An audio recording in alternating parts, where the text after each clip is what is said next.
Hello and welcome to the Decibel Boost Podcast, the official music podcast of the website Surreal Resolution. I'm your host, Robert, who has literally only ever played one Mario Kart game. And with me, I have... I'm Alex, and oh my god, I'm actually here tonight! And... Program mark has opened. Oh, hey guys, how's it going? Yes, we're finally not alone. The Alex person has joined us. Yes, I'm actually here. After that brief absence I had to take, coming in, quote-unquote, via satellites. Yeah, and we see Mark 2.0 has finally become, I guess, Mark 2.13? 2.5! I see what you did there, Alex. Yeah. Just what level is your software up to now? I'm curious. Let's see, it's up to firmware version 2.69100. Ah, that's a good one. So in other words, 2.6. Microwave references. We like the microwave show. Indeed we do. And maybe this podcast will one day have as many episodes. Though that's probably going to take about 6 years. Though it'll be sure to get there, since I don't think we'll be taking any hiatuses or anything.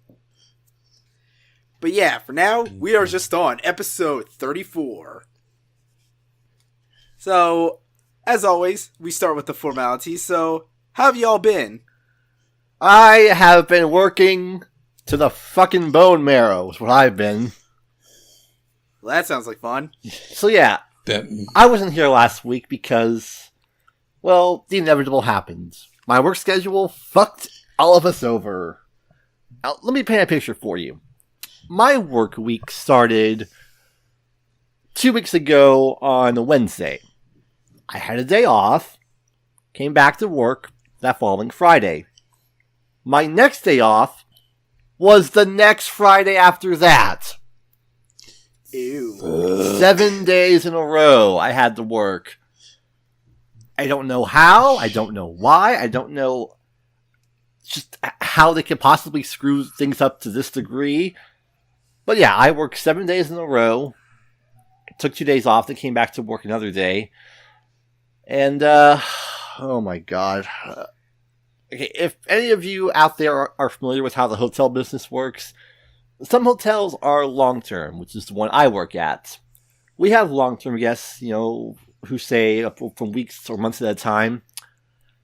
And this recent batch of people we have staying with us have been the fucking worst. They trash the place. They drink all the beer that we sell. It's just... And one person in particular, in the words of Slowy Joey, hoo boy! This is one of the worst guests I've ever seen in any hotel. Belligerent, drunk as all fucking Christ.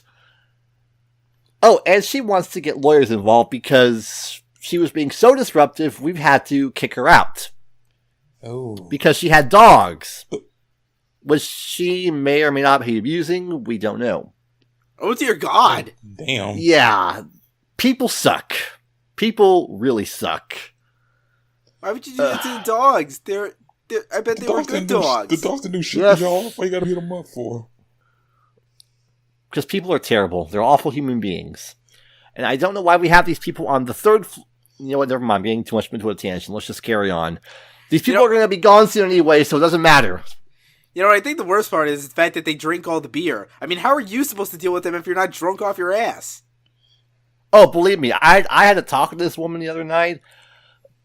I had to go up to their door to deliver them a new set of keys because their old keys didn't work for some reason. She is sitting on the wall across from her door, just sitting flat on her ass. She's all, drunk as crap. She's talking to me like going, "Are you the manager?" I wish I was the manager. She said, "I want to talk to the manager in the morning." He said, "I'm going to get my lawyers involved." Like, okay, sure, have a good night. I've had a very busy week, as you can tell. So basically, this is the unfun, gritty reboot of The Sweet Life. In a matter of speaking, sure. Only without any charming bellman. Esteban Julio Ricardo Montoya de la Rosa Ramirez. Yeah. How the hell do I still know that name? Shit. What the fuck am I doing with my life? How did you know that name? I didn't know that fucking name, and I watched that show too. Reasons, okay? I like funny sounding Spanish names. Yeah. So, I guess you don't have any more fun stories?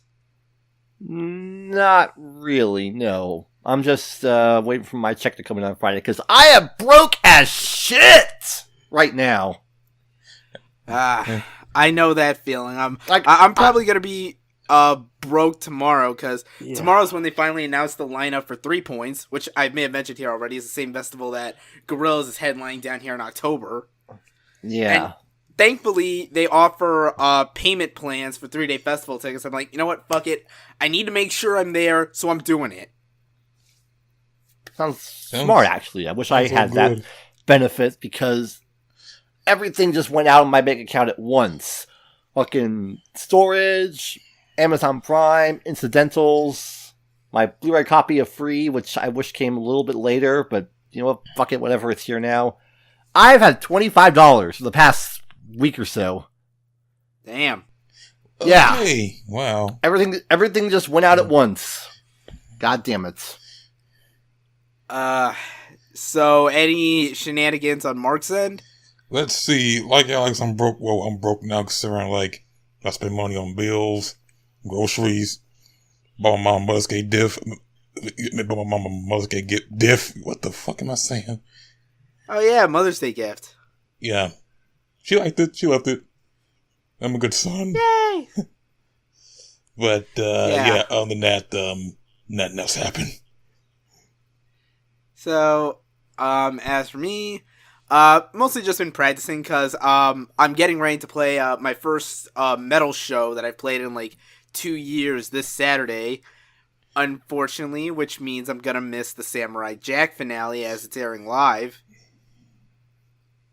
Ooh. Really? No one's even gonna do the small violin thing, even sarcastically? Hey, I got a belt home from work on Saturday to catch it, so I'll be a little behind too.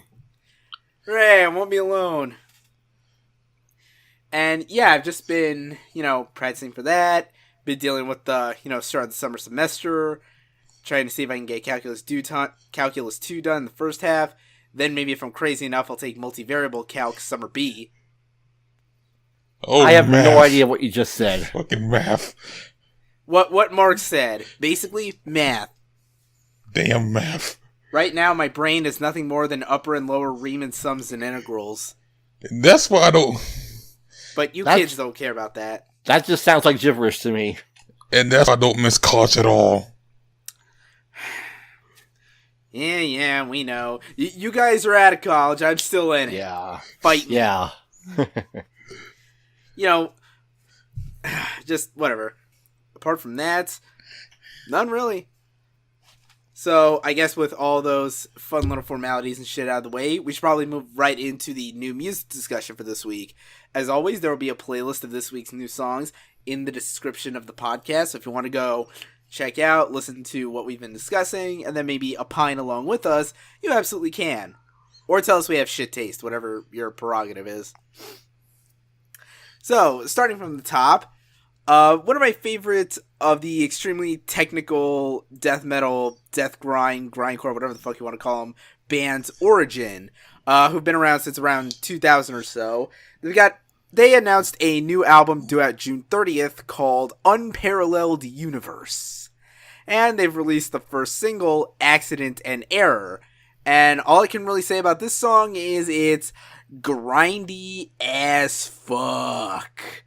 It's basically just relentlessly pounding against your senses with, just the extremely technical noodled guitars and, the low-end riffs and especially the drums with all, the fucking gravity blasts. You gotta wonder how the hell this guy even still has functioning wrists. Easy. Triggers. No, I mean, on the snare. Triggers. All you gotta do is just tap it very slightly. Just flick your wrist a little bit and just boom. Computer does all the rest. That is true, I suppose. And it wouldn't surprise me given, technical. Yeah, the drums do sound a little bit too triggered for my taste. They don't have that same authentic hoof to them. It sounds too much like a beep, beep, beep, beep, beep, beep, beep, beep, beep, that kind of drum sound. But yeah, this is stuff I can dig with all the noodling guitar wankery going on there with the super fast drum fills. I've never been too deep into grindcore. I've may mentioned that a couple times, but this, I can get into this. I am intrigued. Interesting on his end. So we got about, a month and a half until that drops, so who knows how much more of a taste for that album we'll get. And speaking of stuff coming out in June, and more precisely a month from now, Truise. Sophomore album, Iteration, out June 16th. We've already mentioned the first single, Memory, and now we got another single out with the title of Isostasy? Isostasy? Isostasy? Isostasy? Isostasy. I know the That's first, my guess. Isn't that like a triangle or something? Yeah. That's isosceles. And no, that does not make for a good name. I know. Yeah, I know ISO is something computer related because, it's like that. But yeah, I think that's what it's called. Iosity. Like ecstasy, but now I don't know. But yeah, anyway, like I listen to the song, to people in the song. It's like this is one like Truise more of a slower song. It's like to me when I envision this song in my mind, it's like, let's say I watch a sci-fi movie and something like that will play. Like let's say I walk to a room, you see all this all the technical Marvel stuff hanging around the area. It's like I vision that song playing while you looking around there. It's like it's like very 80s computer style like that. It's kind of like a lot of Truise stuff, especially like one little touch I kind of like was like the synthetic bass. Like it kind of has this very like when you hear it, it like hits like it's being like slapped or something. Kind of a mild sort of funk edge. I do sense a bit of funk in there. Especially that like really cool drum beat in there with how it like, goes all crazy on the hi-hats and shit. I can dig that. Yeah, this is pretty solid tune. I really did the hell of this. It's pretty good. Yeah, shaping up to be a pretty good second album from Truise. And now we move on to something more out there. I didn't even know this was a thing. Like, Mark pasted it in the chat, and I had to do a double take, because this is a weird choice of collaborators. Yeah. Paul Bankz, is that his name, Paul Bankz? From the popular indie rock act Interpol, and the RZA, the man with the iron fists. Yeah, apparently, like, they did release an album last year. I didn't know they were a thing. So now it's like, okay, that is a very weird as collaboration. I guess we're supposed to experiment more with somebody else. But anyway, he got this new track. They got this new track called "Who Needs the World," and there's no album. I don't know what album it's in no album, but yeah, this is like the more it's like this is. I feel like it's more classic, like rock mixed with a bit of electronic sounds. It's like it's more that vibe than anything associated with RZA usually. But yeah, it is a very out there song. It is more like all the bad shit happened. Very dramatic. Yeah, dramatic. All the bad shit happened around the world. All this shit. Like it's called "Who Needs the World?" It's all fucked up. You're gonna be fucked anyway. Look at this shit. Yeah, we'll say like the lyrics like they're good. They're nothing special, but it's like okay. Okay, it's some very dramatic tense shit with a lot of interesting instrumentation on it. Like I said, it is more electronic and more rock based than any typical hip hop thing. Although I want to say I sense a bit of trap, but I don't know if I'm either guessing too much of it. It's a tiny bit. Whenever I hear that kind of drum beat, my mind just jumps to trap, even though it's minimal. Although mostly, as far as the beat, I'm focused more on like the very dramatic pianos and those almost kind of Pink Floyd-ish kind of really dramatic guitar solos. I do sense that out of the song. Yeah, like I said, this is a very, very bizarre track. Man, I'm thinking, maybe I need to check to see how RZA works with Paul Bankz. Yeah, it's a weird combination. And speaking of weird music, next song on the list, Melvins. That band where the guy has a Final Fantasy haircut. And who you kids out there may recognize from their star-studded cameo in the hit Cartoon Network show, Uncle Grandpa. Hey, what? What? Oh yeah, y'all never saw that episode, did you? Yeah, there was an episode where, like, a girl was trying to compete in, like, a high school talent show, and she wanted to do it by, like, playing in a band, but Uncle Grandpa decides, hey, I'm gonna hook you up with my friends, and it's the Melvins, literally playing themselves in a kid's show. This is like when Coconut Fred referenced Final Fantasy VII.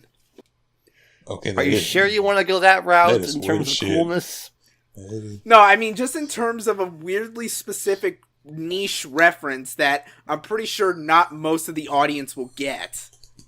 Seriously, how many, 10-year-old kids nowadays listen to the Melvins? Unless they have a cool older sibling that does. Okay, you got a point there. But yeah, anyway, Melvins, icons of stoner rock and doom and all that. They have a new album coming out July 7th, a double album called A Walk with Love and Death. And they've released the first single from that album, Christ Hammer, which, hoo boy, isn't that a title? And yeah, it sounds pretty characteristic of the Melvins sound, which is to say, the tempo is a very, steady driving thing. The guitars are very, fuzzy and overdriven. There's this kind of weird, tripped out loopy vibe to it. The guitar digressions are just kind of all over the place and weird. I'm not really sure you could pin any kind of melodic take to it. It's out there. But then again, it's the Melvins. They're always kind of out there. Yeah, I'll admit I'm not all that familiar with the Melvins because I don't know reasons, but I can dig this too. It has the kind of feel of slow grooving jam rock with a bit of garage grunginess to it. I'm interested to check out more of their backlog and discography now after this. They have some okay stuff out there. Although if you ever get a chance, I recommend seeing them live because I actually did see them live when they were touring with Melt Banana and Napalm Death. Well, I've looked at all the upcoming concerts coming to this town. Oh, it's barren. It's real barren. That was depressing. Man, that sounds terrible. Yeah. So not a great, but an okay concert venue for acts like this, but they had to close it. Oh, dude, that's the worst. Yeah, the place where I saw Devin Townsend and Puna Berry to me last year. Damn. Yeah. But yeah, Melvins coming out with a new album. If this song is any indication, it's going to be a very strange ride. But hopefully a good one. Up next, yep, Estelle. Garnet. Oh yeah. Yeah, in case we want to don't watch the universe, which you should, because it's awesome. She released a new song. She released a new song for which teamed up with Planned Parenthood for this 7-inch of Planned Parenthood album. As the project is, the proceeds of that will go to the supporting it, which you should, because it helps out women, all the work. Anyway, she did a song titled "Woman." But before we move on, can I just say, as much as I admire the goal of this, whoever thought of 7 inches for Planned Parenthood, phrasing. That's all I'm saying. Can I think about it? Yeah, that sounds weird. But yeah, anyway, the song here is called "Woman's World," and like it's a very powerful song from the lyrics to the production, which is a very like funky, like the sort of funky, bombastic groove it got to it. Like looks a simple, like Estelle, she's a big supporter of Planned Parenthood, and what in the song do like shows like it is more more certain songs where it so like more like a hopeful song than more the message to like, well, hey, you can't shut the Planned Parenthood because this thing actually saves more lives while you want to shut it down because you think it does abortions when it does more than just that stupid shit. Yeah, so it's anthemic in a way. Yeah. Yeah. And especially when I heard this effect that when I read what it says, he was saying when they think about cutting Planned Parenthood, I read that a huge percentage of those affected are proposed funding cuts for women of color, which is really fucked up. Of course. Bastards. Yeah. Well, I can't really say I have much to add to that. Unless you got anything more to say. No, well, what I'm gonna say is it's a good song, and Estelle's doing a good thing. It's a good thing, with this song and to the cause which I support. And she's like I said, she's a fucking saint. And I mean that both in here and as Garnett. Indeed. How much longer until Memorial Day? Damn, that episode got me. 2 weeks. That got me fucked up. Weeks. Anyway. Speaking of things that got us fucked up, yeah, Brown. Yes. Ain't it funny how it happens? Yeah. Yeah. So even though the album Atrocity Exhibition came out last year, he's already still been keeping busy with some more new material. He released a collaborative EP with some guy whose name escapes me at the moment. Paul White, I think he's the one that produced most of the tracks on Atrocity Ambition. Oh yeah, shit! How did I forget that name? Also, one that produced Ain't It Funny, the best track on there. Clearly, and he has now released yet another new song titled "Kool-Aid," which is featured on the soundtrack to HBO's Silicon Valley, which recently came back for a new season. A show which, admittingly, I still have yet to watch. That's the last place you would expect an all of a sudden new Danny Brown track to be featured in. Yeah. Silicon Valley of all things. Yeah, and I heard the song's being released on Mass Appeal Records, the label Nas own. Was like, okay. Yeah, there's weird connections here. But, as for the song itself, it's pretty great. Admittingly, it kind of regresses to the sort of style. Like, I honestly thought that this was like a lost B-side from the album Old. The one that came out right before Atrocity. Because this one's more just a straight banger that, kind of be honest, it kind of sounds like if you took the song Dip and added like a tropical thing to it. Like, it's like if this song was produced by a talented version of Scott Storch.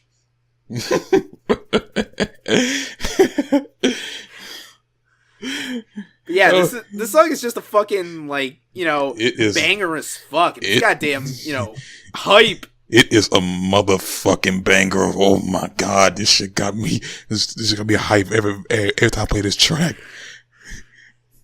And yeah, I do get that. It does sound like something I would hear from Old, cause I did sense a little bit of that. But this track will get you hyped as hell. You just gotta, like, fucking turn up every time, like, you hear those fucking tropical percussions kick in, man. Dun, dun, dun. Dun, dun, dun. And the thing, fucking Silicon Valley gets this type of song, man. Yeah, that is fucking weird. Holy shit. But, hey, it's a welcome surprise. Yeah, very surprised. So, yeah, good song, and I gotta check out the soundtrack sometime. Yeah, that's what I do. There's probably gonna be some good stuff on there. Yeah, I mean, it's on Mass Appeal. There could be some good things on there. Hopefully. Yep. And now we move from Silicon Valley to the land of the rising sun. Insert some kind of joke from the History of Japan video here, I guess. Yeah, so one of the icons of the sludge and doom and drone noise genres, whatever you want to call that whole circle, has been a Japanese trio by the name of Boris. A band which I'll admit I didn't know about until one of my friends in college told me that I ought to check them out. So, yeah, they've been around for 25 years. I think they've released just as many albums. And they've got yet another new album coming out this year called Dear, coming out July 14th. And we've got the first single from that album, Absolutego.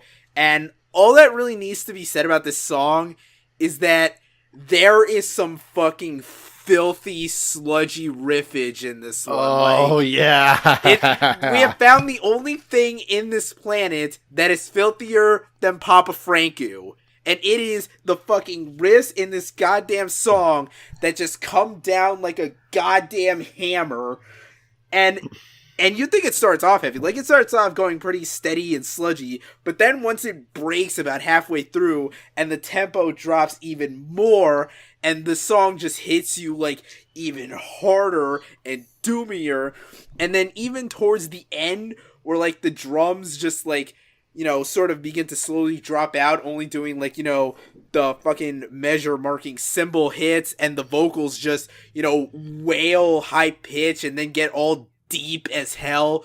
Like the fucking shrieks of the damned from You Just Don't Know Where. Yeah, this is a very interesting blend of styles. You have the super doom metal guitar and drum work. You have kind of a shoegazy lead guitar sound going to that last bit. And that dual vocal in the end where you have the sung melody and the loud screaming. It blends together in such a fantastic way. I'm trying to... I lost my train of thought here, because I knew I had a Boris album on hand, and I was trying to see if I could see it on my shelf here. I'm hyped for this album, because their last album they came out with, that, as far as I know, or last one I heard, Noise, that was in my, like, best of list for 2014. Like, I think it tied with, like, the Deer and Grey album that came out that year. Yeah, in case you can't tell, I'm a fucking weeb. Really? Never would have guessed. I know, right? But yeah, if you just need something that's filthy as hell and hits hard and just makes you fucking feel like, sacrificing something to the devils or whatever, this is good shit. It'll fuck you up in a good way. And here's to possibly 25 more years of Boris. Salud. Drink. Well, I mean, salute is the wrong language, but okay. Whatever the fuck salute means in Japanese, I guess. But yeah, moving on from hype as shit to, apparently there is another album from the group Die Antwoord coming out this. There actually isn't a release date on it. But yeah, apparently they've already got a follow-up to last year's Mount Ninja album due out this year called The Book of Zeph, which they claim is going to be their last album, although their various statements have like contradicted each other frequently on that. And they've dropped the first single with the totally not at all cliched and overplayed title/musical idea of Love Drug. A song about how love can be like a drug. It loves like cocaine. It gets me fucked up. Isn't that basically the entire Weekend catalog? Yeah. But yeah, this idea totally isn't played out at all. I mean, it's not like, every pop star in the world has done it. But I'm getting ahead of myself. Yeah, this song is... Okay, Antwoord is an acquired taste. There's some of their stuff I like, but you kind of have to be willing to, I guess, put yourself in the same wavelength or frequency. Obviously the lyrics here are no great shakes. Like, okay, the chorus of it sounds vaguely romantic in a way, but then you, like, get to the, verses, which are pretty much exactly as filthy Frank. Yeah, there lots of lyrics about, fucking and getting it on very filthily. Filthy. And it's kind of like this weird back and forth contrast of it. Especially, like, at least I can kind of get into the beat, which the beat itself doesn't really have, like, a melody. It's just kind of this pounding bass drum that kind of feels like you're at a pep rally. And then there's these kind of, like, buzzing tones and noise that don't really have, like, a melody to them or anything. And then, of course, it gets, like, the weird, oonts techno rave drums at the end.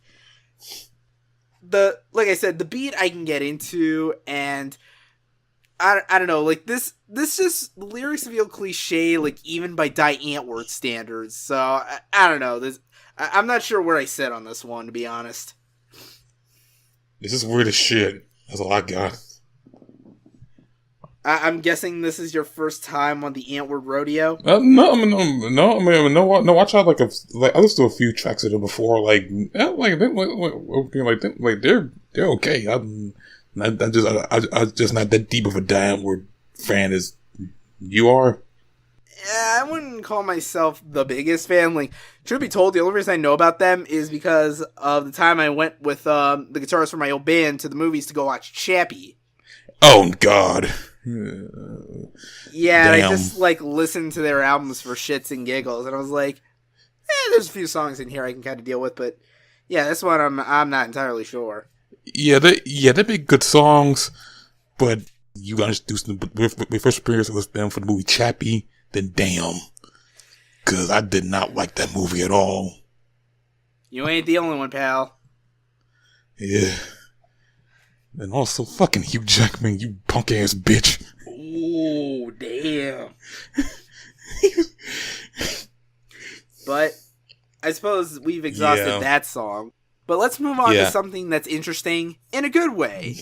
Yeah. We return to our pal Shabazz Palaces, who, in a surprise twist, have revealed that on the same day they release Quasar's Born on a Gangster Star, they are releasing a second Quasar's album, Quasar's vs. the Jealous Machines.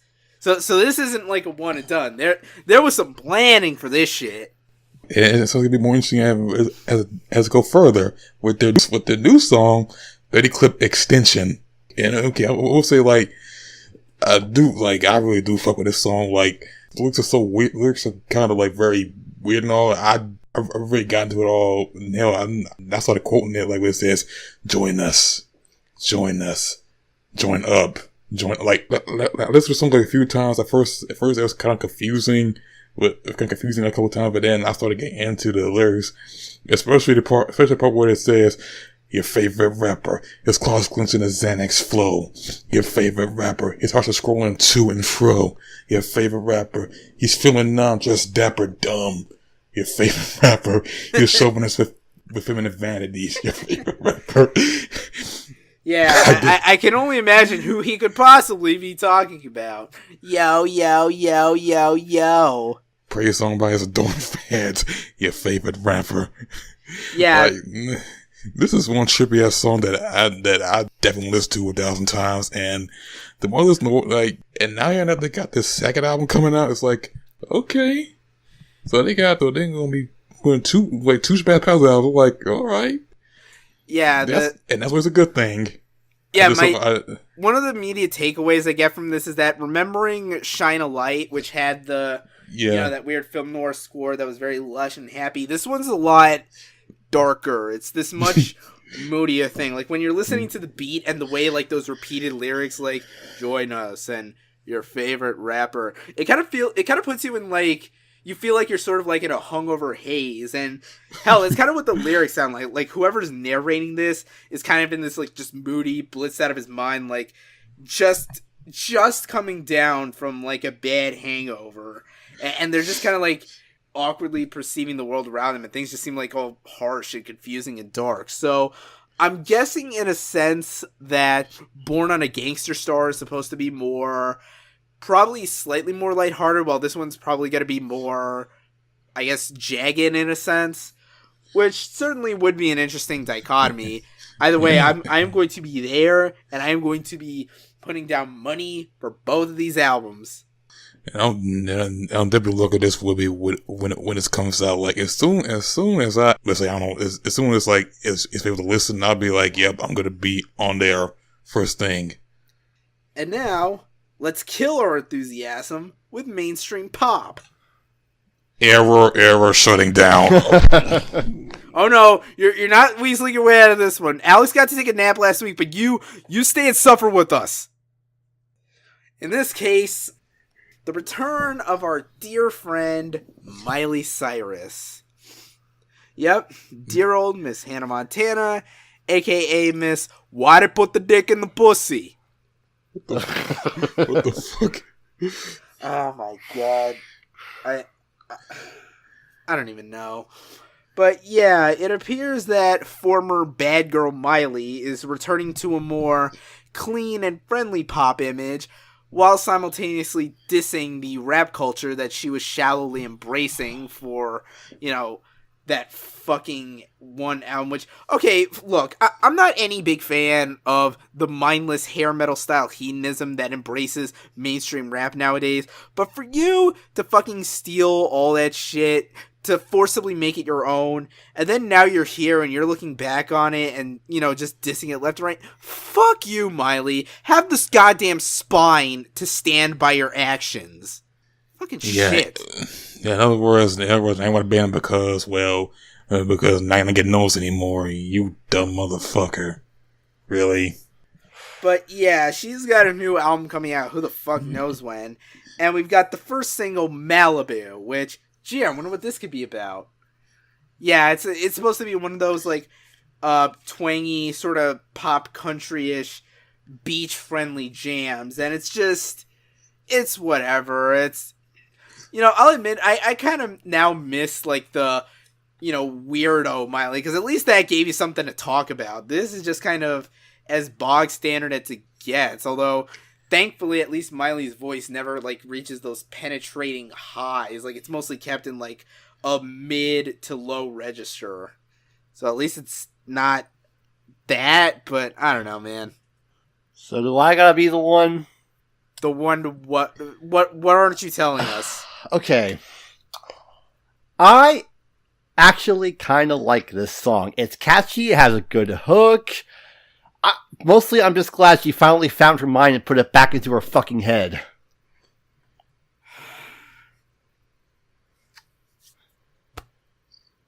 Oh, what? What's the big deal? Oh my... Are you serious, Alex? Hey, it's catchy. I did not want to pull my ears off after listening to this. I kind of got into it. Catchy? I can barely remember how the damn thing goes, to be honest. Look, we all have our idiosyncrasies. We like what we like. I even like that new Harry Styles track, Sign of the Times. It's good. Wait, who the fuck is Harry Styles? The actual talented guy from One Direction. The fuck is in One Direction? Sounds like some shit you just made up. But yeah, I guess he's the outlier here. Yeah. So I guess that gives you one interesting thing to munch on in this podcast. One tangent, if you will. But yeah, I suppose that rounds out all the new song discussion for this week. We're going to go on a little break, and when we come back, we do have some news to discuss. So, see you in a bit.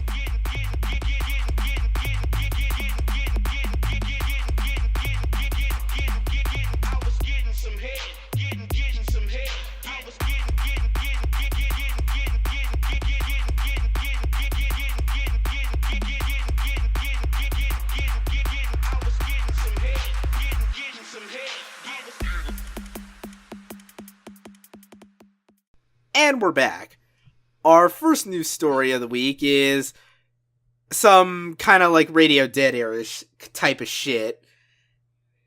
because it involves ridiculous identity fraud scams, and it's Florida. Here we go again. Yeah, so All aboard the Florida train. So within the past week was the, I believe, second edition, yeah, I think second, of the Miami Rolling Loud Hip Hop Festival, which, you know, had some pretty big names on it, perhaps biggest of all being motherfucking Kendrick Lamar. And so, you know, naturally a lot of people probably want to go see that. They want to, you know, get tickets however they can. But, you know, you should probably think things through completely if you're planning to go the shady route, because married couple posing as Adele's manager arrested after trying to score free Kendrick tickets.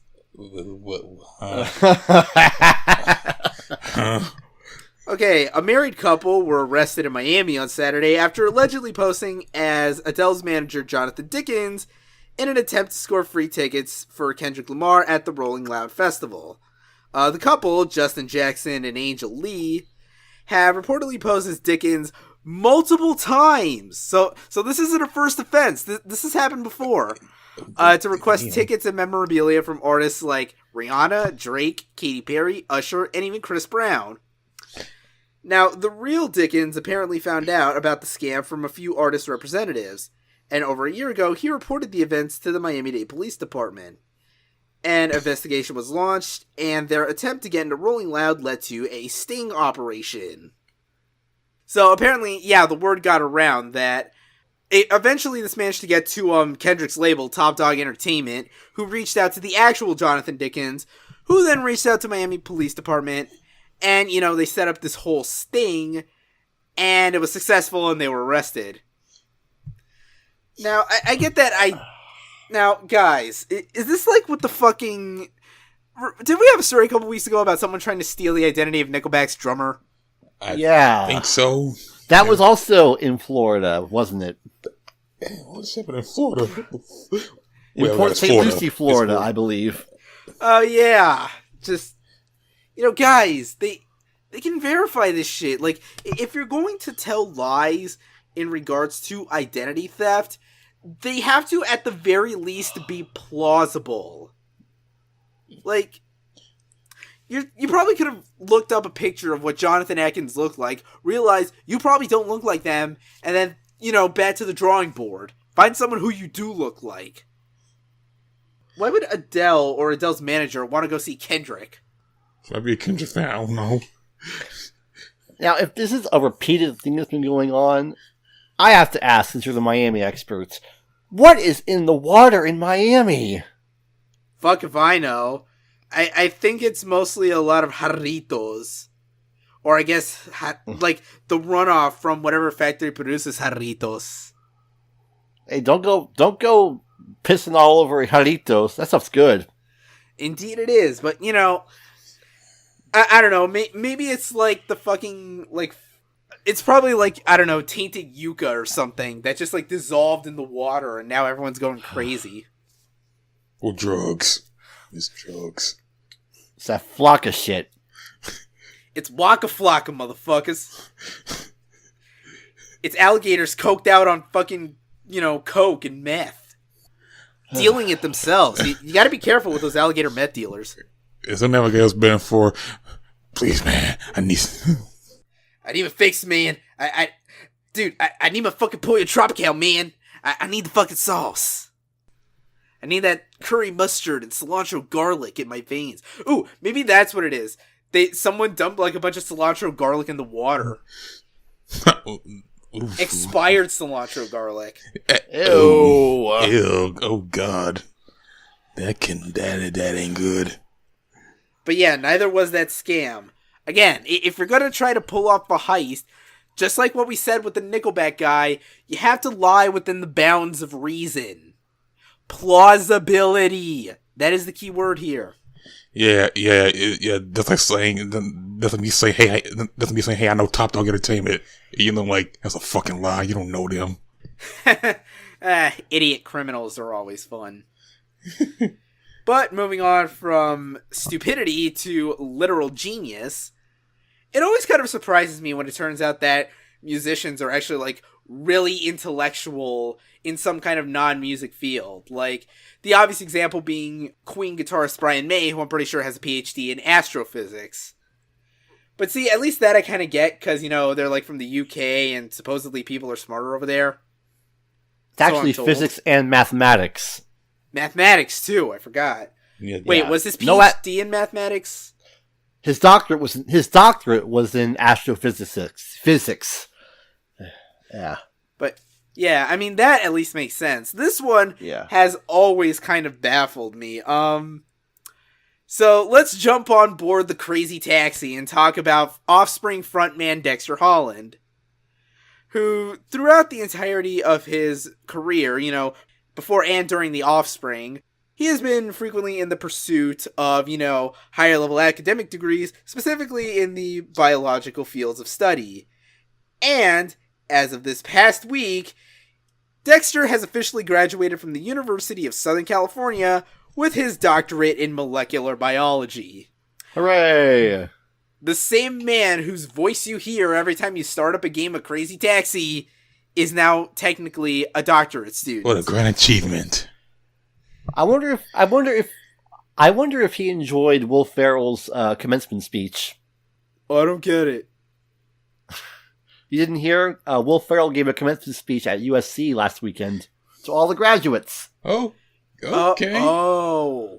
I think I may have. Yeah.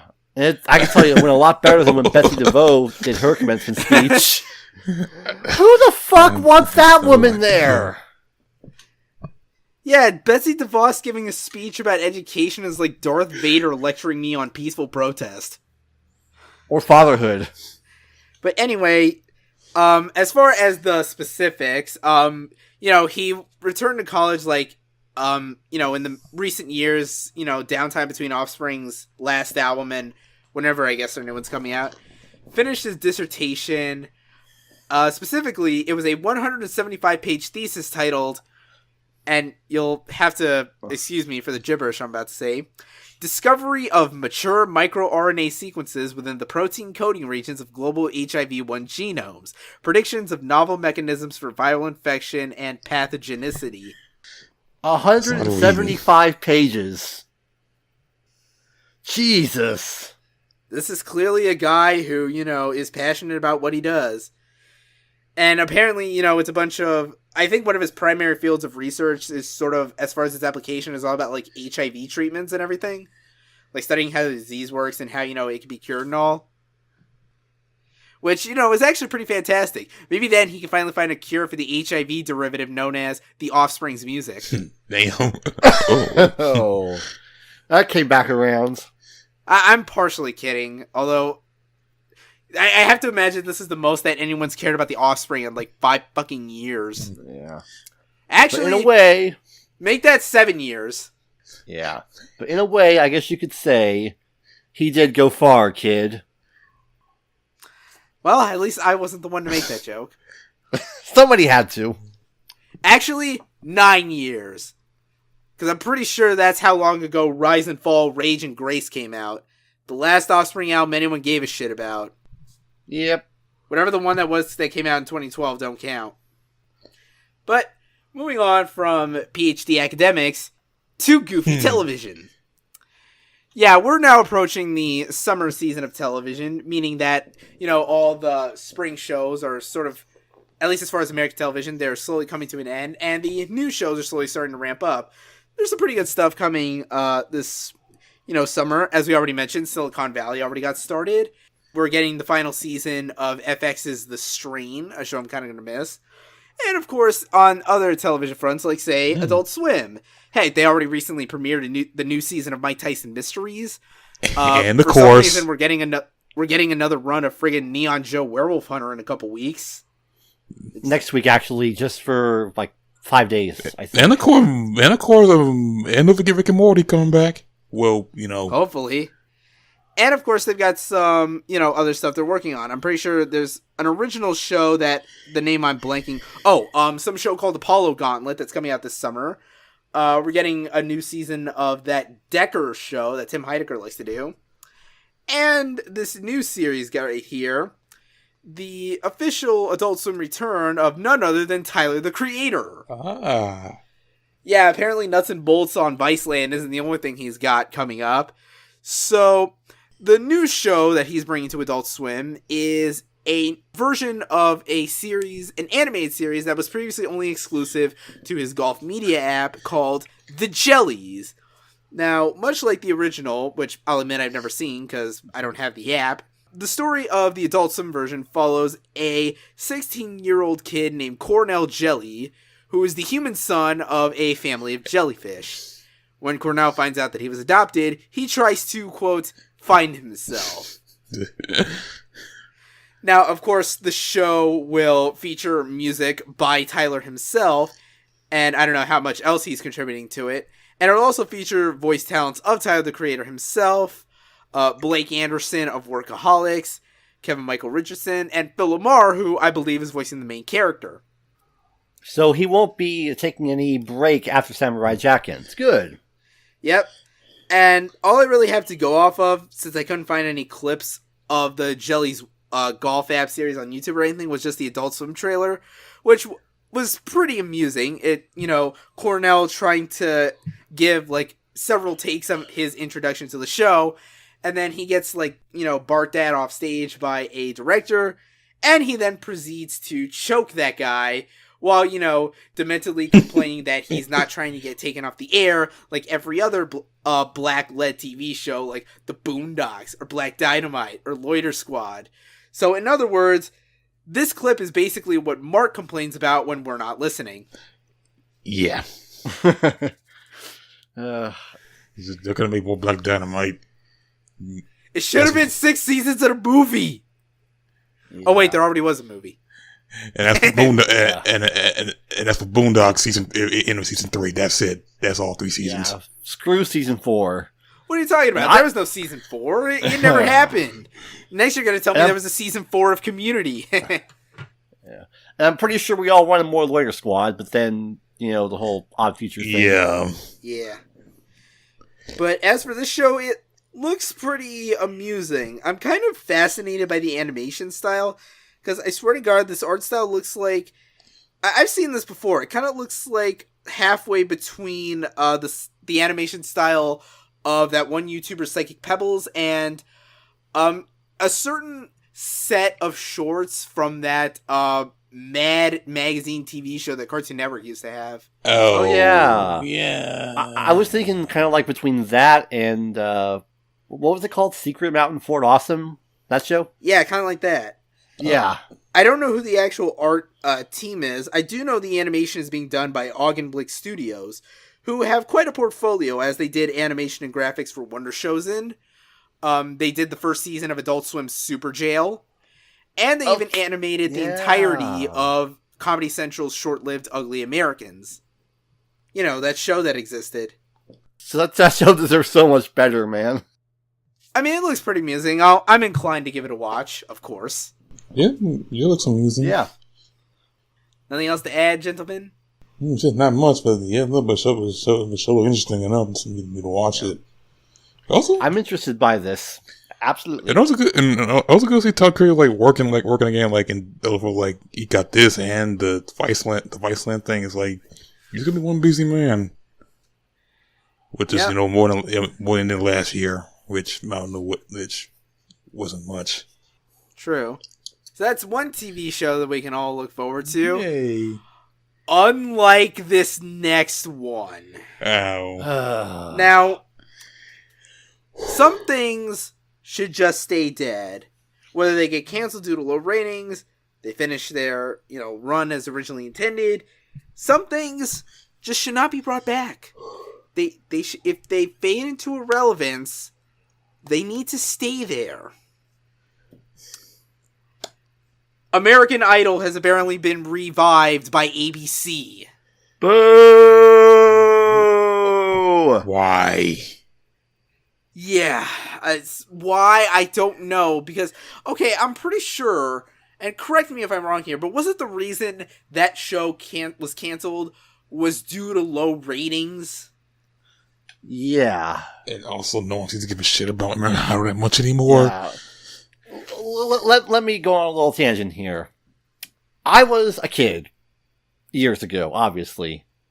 When American Idol started, it was the hottest thing around. But, over time, it grew, less and less important. 2007, that was pretty much the peak of that show's existence. After that, it just didn't matter anymore. It wasn't as good. It pretty much jumped the shark after that one season. But nowadays, with YouTube, with SoundCloud, with all of these places where people can be discovered, why the fuck do we need American Idol? It's like, I don't need some kind of mass-produced talent show to show me artists that I should check out. I could just waste my time digging through mediocre mixtapes on SoundCloud. By rappers like Politics. And my nigga Pookie. And also, American Idol isn't that important anymore. Like, really, like, when the last time somebody from when somebody like, oh, you want American Idol? You're famous now. It's like, who the fuck are you again? It's like, oh yeah, you're that singer that no one cares about. Like, when the last big famous star from American Idol was I can tell you the only American Idol winner I can remember off the top of my head, Jordan Sparks. And I can't even remember what season that was. Because I'll admit, I think that was season 4. 2 or 3 seasons of American Idol. That's it. All I know, all I know from memory is, Kay Clarkson, she won. Ruben Studdard, he won. Fantasia, she won, but no one gives a shit. Even if her husband got the bigger career than her. And then you got these other motherfuckers, which either you don't remember them, or they burnt out, or no one cares about anymore. Like, do you hear somebody screaming about Justin Gowani, whatever the fuck that motherfucking name is? Or what's that? But Mark, what about the cinematic classic from Justin McKellen? or about Bo Bice. Remember Bo Bice? Or was it Bo Bice? Who remembers Bo Bice? Oh, I remember him. Yeah. When he was complaining about being called that white guy by, the staff at Popeye's airport. Yeah. oh shit, that's right. Damn, I did forget about that, but then he's forgettable. Matter of fact, who's that motherfucker that won that other guy Adam Lambert lost to? Like, I don't know, I don't remember. Like, who cares? Like, I think it was David Artichoke. Oh yeah, and then Adam Lambert got to be the frontman for Queen. Yeah, just that's the funny thing about American Idol. It doesn't even succeed at the thing it tells you it's trying to succeed about. Like, the American Idols are usually never the ones with successful careers. It's always the also-rans, the below first placers. Yeah. Look at Chris Daughtry. He had a pretty good career as, a rock star. He didn't win. Oh my god, don't even bring that fucking name in my presence. He is the Chad Kroger of American Idol contestants. Hey, in this state, he was a hometown hero. He is a shitty butt rock musician who has no business playing or ever being anywhere near music, which, by the way, just to rub salt in the wound, supposedly there's been a story going around that Daughtry might be one of the judges for this revived version of American Idol, which, what the fuck position are you in to judge other people singing? Right alongside Katy Perry, from what I've heard. Yeah, Katy Perry. Yeah. Fun. Now we just need to find an angry British guy. Might I suggest Jim fucking Sterling's son? The guy can dream. Don't need a black guy? Yeah, we need the obligatory black guy who's just not feeling it, dog. Dog, he's just not feeling it, dog. Dog, I swear I'm feeling it. I'm not, dog. Does that mean Katy Perry's going to be the drunk one? Maybe. I guess. That's how old we are. We know the original judges. Yeah. But, jeez, just... What is the point of this? Money! But, how are they going to make money off this? The reason it went off the air was precisely because it was not making money. I don't know. And also, the people at ABC and Fremantle Media are crazy. Okay, that's my guess. Isn't the voice still a thing? Yeah, the voice is still a thing. And the X Factor and like fucking Eurovision.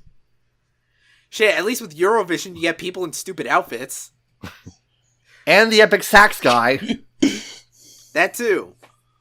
Yeah. And Pain of Salvation that one year. Oh, yeah. But thankfully, I don't think we have to worry about that for at least until next year. At least. Oh. So, let's move on to stories involving legal disputes. Starting with Papa Roach. A band who's only really famous for one song. One song that was basically just a ripoff of another song. That song being Hallowed Be Thy Name, the seminal metal classic from Iron Maiden. The ending track off that ever-so-classic Number of the Beast album. However, apparently it seems like Iron Maiden may have not been all that original in that regard either. Yes, apparently a lawsuit has been filed against the band, and according to a statement released from Iron Maiden's management, the lawsuit entails that their classic hit, Hallowed Be Thy Name, is supposedly a carbon copy knockoff of a song from a band called Beckett titled Life's Shadow, written and recorded sometime in the early 1970s. Apparently, as the statement says, Iron Maiden member Steve Harris was a fan of Beckett, and they referenced quite a bit of material in Hallowed Be Thy Name. And according to the legal dispute, Iron Maiden has decided that they are no longer going to be playing that song on, any tours going forward until this whole debacle is settled.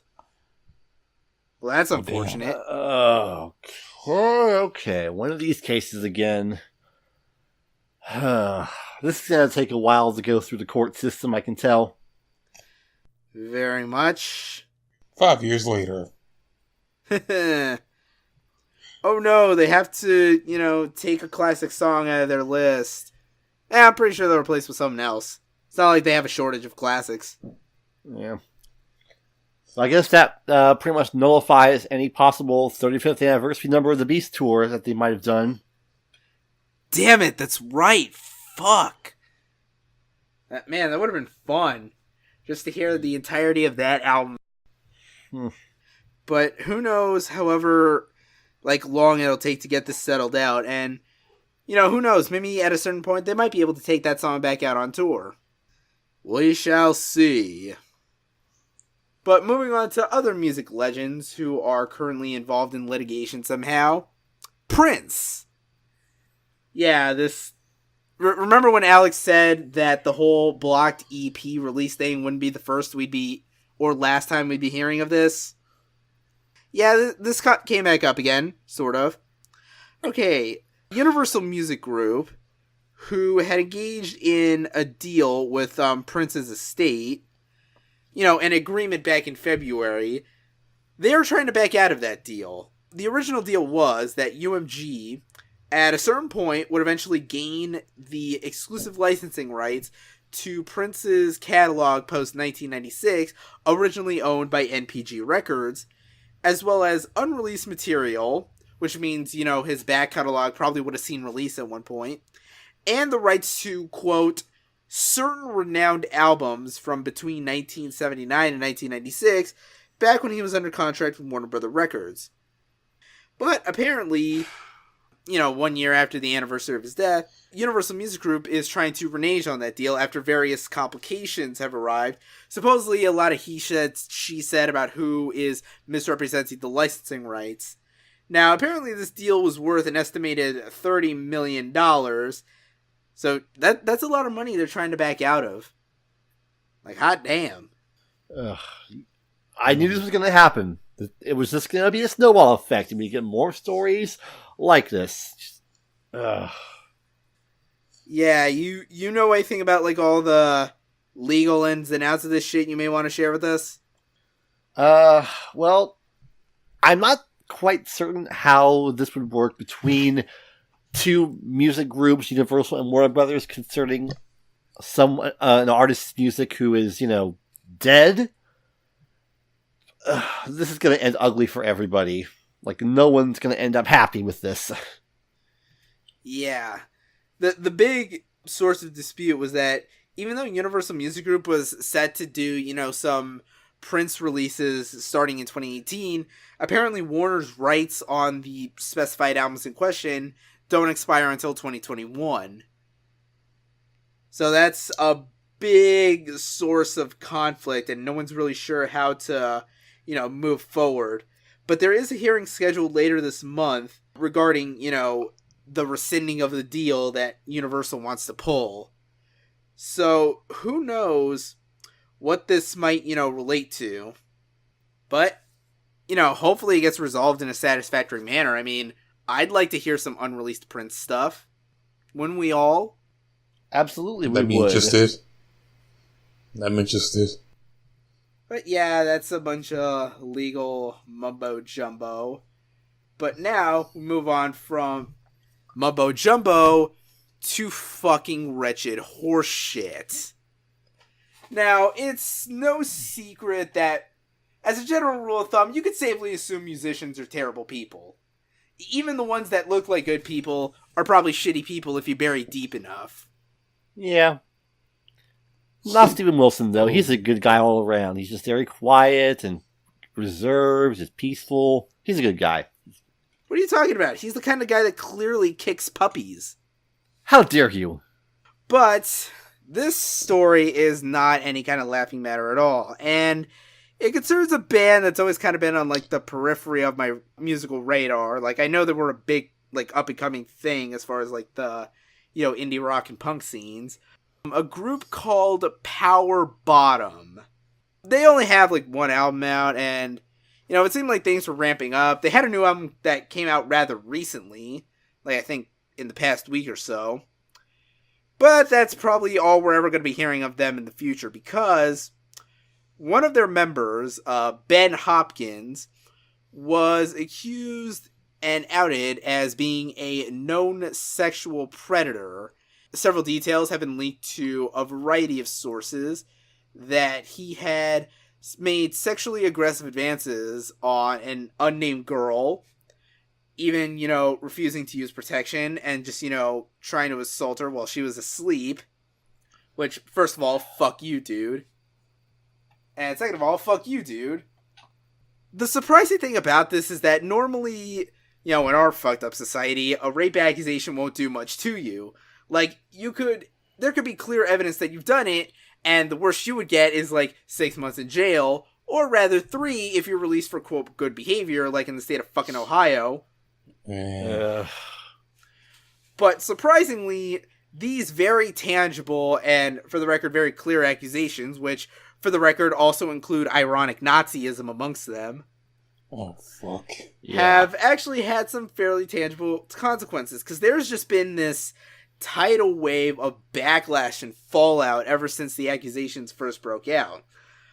Just to give a brief overview, several of the opening acts for Power Bottom's upcoming tour, including bands like T-Rextasy, Rat Boys, Tancred, and Iggy, have all dropped and canceled their, opening slots for the band's upcoming tour.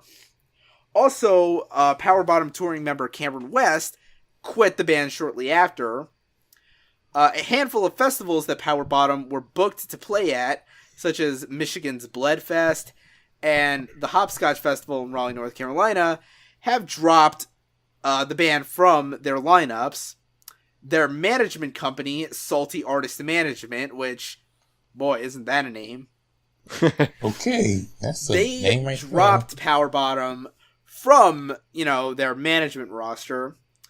And just the final nail in the coffin, their label, Polyvinyl, has dropped the band from the label.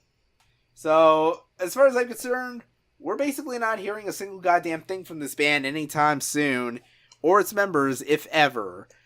Shit, they're not even going to be selling any of their merchandise anymore, and Polyvinyl's even offering full refunds for anybody who's ever purchased any Polyvinyl merch. Oh, yeah. Holy shit. All donations from, the refunds will go to a handful of organizations for protecting against, sexual assault and violence against LGBTQ people. And wow, this is just all kinds of fucked up, ain't it? Yeah. Yes, it is. And reportedly, they just outright canceled their entire tour, saying, this just in, Power Bottom is canceling all upcoming shows until further notice. The band will be making a formal statement early next week. Early next week, eh? I smell breakup.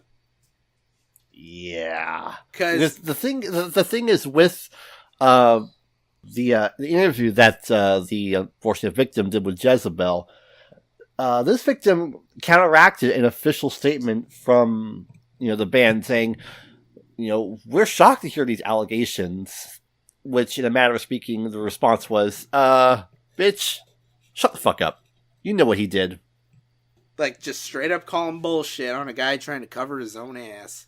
Yeah, the quote is, the statement they made is 100% false. Yeah. Sure it was. Mm-hmm. But the Power Bottom, or I guess rather Ben Hopkins in particular, yeah, with the level of fallout that has just escalated following the accusations, there's no way that he's ever recovering from this. Like, ever. I mean, dude, your label and your management dropped your ass. You had to cancel your tour. Your other bands bailed on you. Yeah. The last time I heard something like this was with the band Lost Prophets, when their singer was discovered to be a diddler. A very, very sick, disgusting diddler.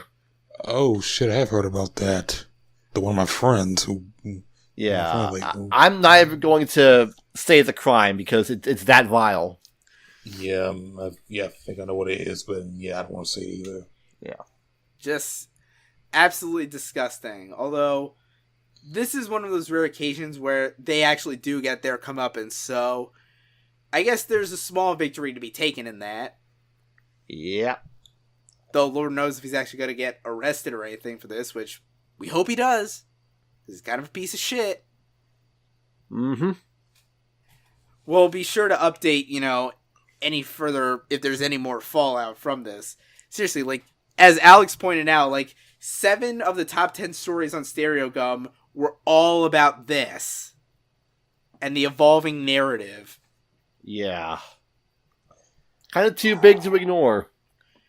Yeah. Why can't the rest of life be like this? You get proved as, engaging in sexual assault, and you have your entire life fall apart instead of, becoming the president. But that covers all the news topics for this week. So all that's really left is running over the new album releases for the week of May 19th, 2017. Starting from the top, we have the newest album from progressive metalers Scale the Summit, titled In a World of Fear. A new release from industrial metalers Three Teeth, titled Shutdown.exe. The latest album from footwear producer Jay Lynn, titled Black Origami.